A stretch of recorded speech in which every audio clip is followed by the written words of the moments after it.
I saw a great story this morning from an NFL analyst that said red flag on Mendoza is he is very much Justin Fields in terms of holding the ball too long and taking negative plays. So, and Justin Fields played with better talent at Ohio State, certainly, than Indiana and Mendoza. I've also had two people tell me they think Mendoza is stiff. So I like Bo Nix a lot more than the scouts, but in fairness, most scouts thought Bo Nix was high second round, late first, and Sean Payton kind of changed the calculus on that. That's fair to say. Right.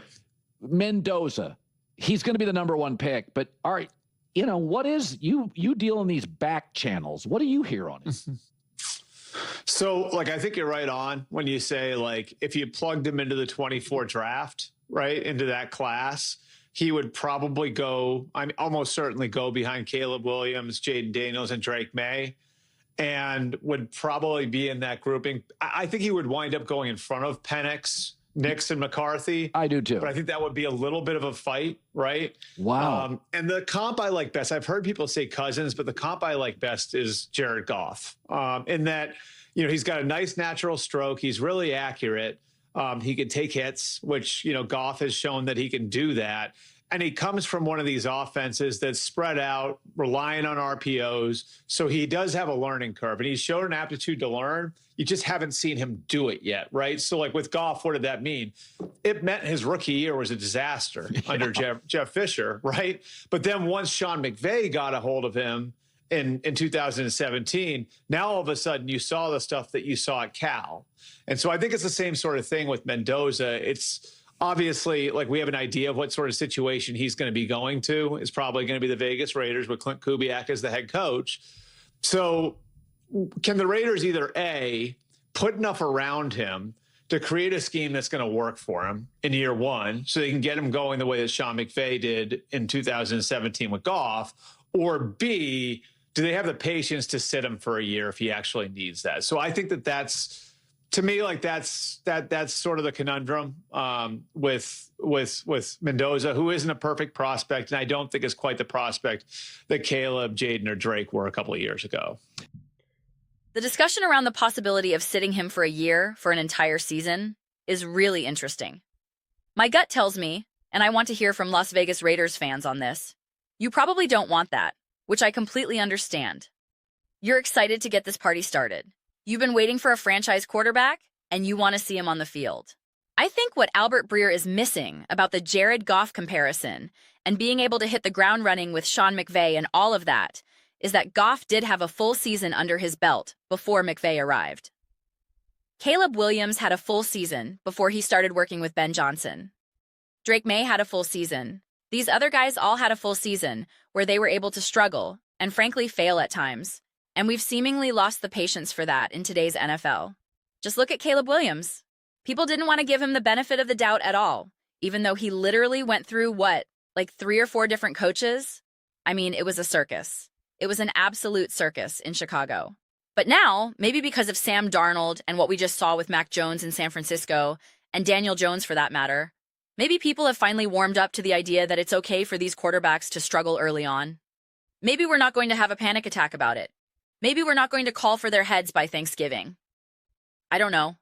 I'm interested to see how this evolves. On one side, last year when Caleb and Jaden and company were all drafted, I was actually really pushing for something specific.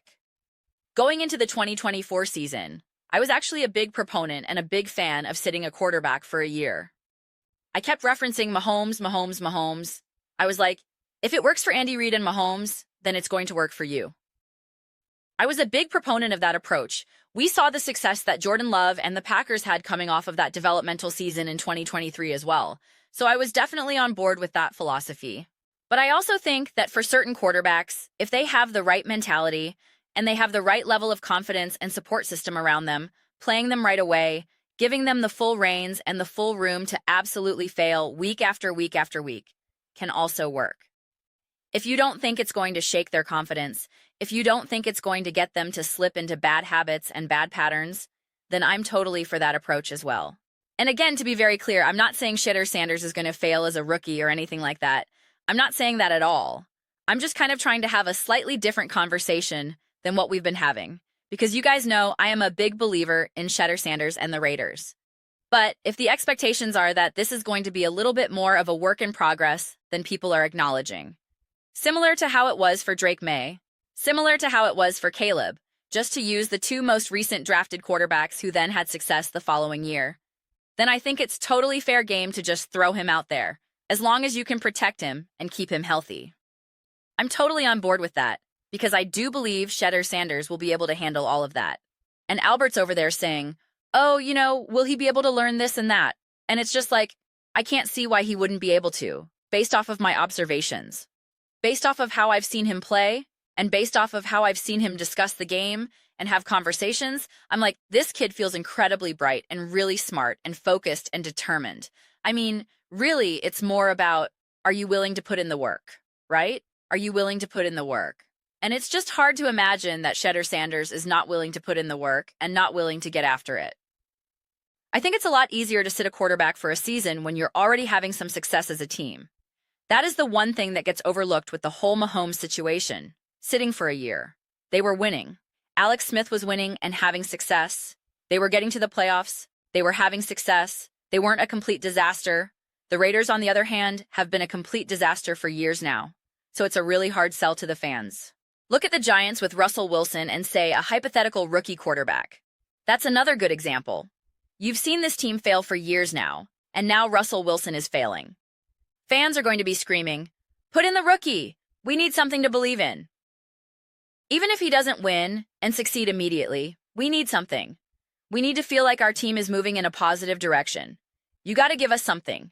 And that is what, at the bare minimum, you would need for Shedeur Sanders if you bring in some other veteran quarterback and you're just going to be like, yeah, man, we're going to win like 3 or 4 games. And it's going to get ugly. It's going to get weird. The Chiefs are going to rock us, and then the Chargers are going to rock us, and then the Broncos are going to rock us. That's a hard sell, man. It's a really hard sell. So I do think you have to be smart about the decision in terms of how you go about it. You have to be smart about the decisions that you make throughout the course of this process with Shedeur Sanders and what you can do to support him. And that is where you trust Clint Kubiak. And honestly, that is actually where Tom Brady's expertise, I think, comes in nicely. Now, I don't think that just because you were this great quarterback, all of a sudden that means you're a great coach, or that you have a great eye for talent, or that you automatically know how to run a team, because those are all completely different skill sets. But I still do think some of the insights that Brady could provide through this process, some of the work, some of the conversations that he'll just even be able to have with Shedeur Sanders, I think that goes an incredibly long way, honestly. So even that ends up being a bit of a wild card, A little bit of like, oh, what does this aspect bring to the table? So I wouldn't overthink it. I really emphasize this so much because it's how I feel right now. I am just genuinely really excited for what the Raiders have in store and what they're able to build with Shedeur Sanders. And I am a believer in Sanders. I just don't want to beat the drum of him entering the league and automatically taking over. I was a huge believer in Drake May, in Caleb Williams, in Jaden Daniels, in Bo Nix. Those are really the only drafted quarterbacks that I've been able to actually make content around over these last couple of years. And because I didn't do anything in 2023, I didn't think any of those quarterbacks were just ready to take over. I thought Jaden Daniels could be great and special and awesome, but I didn't know he was going to lead them to the NFC Championship game and have arguably the best rookie year of all time. Those things are always wildly unpredictable to me. That's why it's about development, development, development, development. And that's the lens that I'm looking at Shedeur Sanders through. It's development, development, development. It was the same thing even with the Bears this year where I was just like, I don't care about any of the fancy plays. I don't even care about making the playoffs or beating the Rams or beating the Packers in the playoffs. It's like, is Caleb getting better at quarterback after this season? Do you feel like you have a truly great quarterback who can take you to the next level? Yes or no? That matters to me way more. They could have lost to Malik Willis and the Green Bay Packers, and I wouldn't have thought any less of them. Granted, winning gives you room to build more confidence around a guy like Caleb Williams, right? I'm not going to argue against that. But at the end of the day, it's like, do I think you're getting better week after week after week? To me, when you're a young quarterback in your first couple of seasons, that's ultimately what matters more than anything. Because that is obviously going to be the foundation and the anchor of your team for years to come. So that's just kind of how I'll be viewing things with Shedeur Sanders and Clint Kubiak. It is interesting. People seem to be a little lukewarm on Sanders right now. There's this conversation where people are like, oh, he would be a prospect after Drake May, Jaden, and Caleb, but maybe ahead of Penix and McCarthy and Bo. And it's like, well, Bo Nix did lead his team to the #1 seed in the AFC.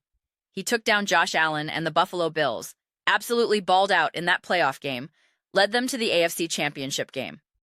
And when he was not in the game, that offense absolutely plummeted and could do literally nothing. And I'm sorry, but I'll be very strong with this statement. If Bo Nix and the Denver Broncos were in the AFC Championship game against the Chiefs, they get to the Super Bowl. I wholeheartedly believe that. And I wholeheartedly believe that the Broncos could have beaten the Seahawks in the Super Bowl. I do think the Seahawks were the better team overall, and I think the Seahawks would have probably been the pick that I would have leaned on if I had to choose. But I don't know, man. There's no reason to believe that Bo Nix wouldn't have been special in the Super Bowl either, and wouldn't have been able to rise to the occasion, because he's done it in seemingly every single big moment. And that's what happens when you build a good enough team, and your floor as a quarterback is just good enough. As long as you can be big in the big-time moments, that's the difference between you winning a Super Bowl and not. That's the difference between you getting to an AFC Championship game and not. That's the difference between you winning the division and not. I think we've had plenty of quarterbacks over the years prove that. And most recently, that was Jalen Hurts, right? People were not saying, oh, this quarterback can carry a team. He's unbelievable. Look at this. Look at that. But he elevates in the biggest moments in the biggest games. Super Bowls, playoff games. And you're like, all right, good enough for me. Won a Super Bowl. Let's go. So yeah, still plenty of steps ahead for the Raiders. But I am finding it interesting now that we're kind of focusing more on Shedeur Sanders, the draft process, and how he's being evaluated. I am finding the conversations kind of interesting. Why someone's excited about him, why someone's a little bit more lukewarm on him. He's stiff. Okay. He holds on to the ball a little too long.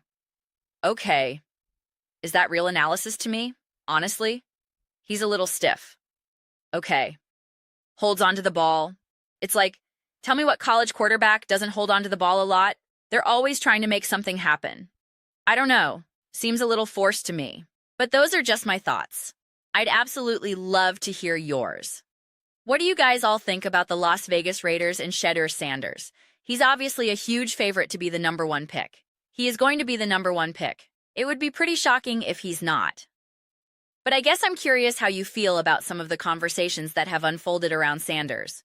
We've kind of talked a lot about people doubting him and whatnot, but just some of the continued conversation surrounding him. The idea of maybe sitting him for a season, how quickly can you get him up to speed with Clint Kubiak and an NFL team? Let me know your thoughts. I read every single comment. So whether you agree with me or disagree with me, either way, let's get some discussions going.